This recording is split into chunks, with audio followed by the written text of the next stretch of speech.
The Music Carnival is one of the many long-gone Cleveland rock institutions, a summer tent theater that operated on the grounds of Thistledown Racetrack from 1954 to 1975.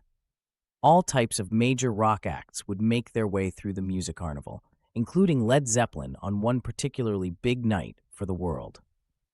Now, if you're a fan of rock and roll history or Cleveland music history in general, I would highly recommend Smoky, Sweaty, Rowdy, and Loud, Tales of Cleveland's Legendary Rock and Roll Landmarks by Mike and Janice Olszewski. It's a fantastic, in-depth history of Cleveland's rock and roll scene over the years and the venues that helped make the city the rock capital of the world. Ultimately, I think my favorite chapter comes from the one on said Music Carnival. When Led Zeppelin played there on July 20th, 1969, the band was only 6 months removed from releasing their first album, with Led Zeppelin II due out just a few months later, so they were really just coming into their own.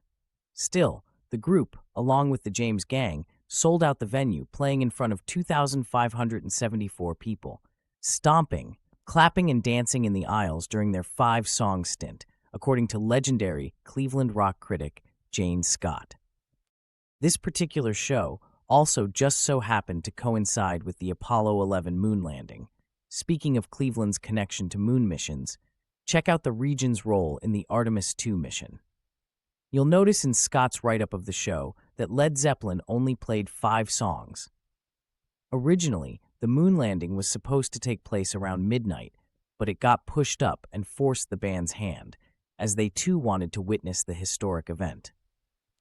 After wrapping up Communication Breakdown, the band hopped in their limos and took off for the Somerset Inn on Warrensville Center near Van Aken Boulevard.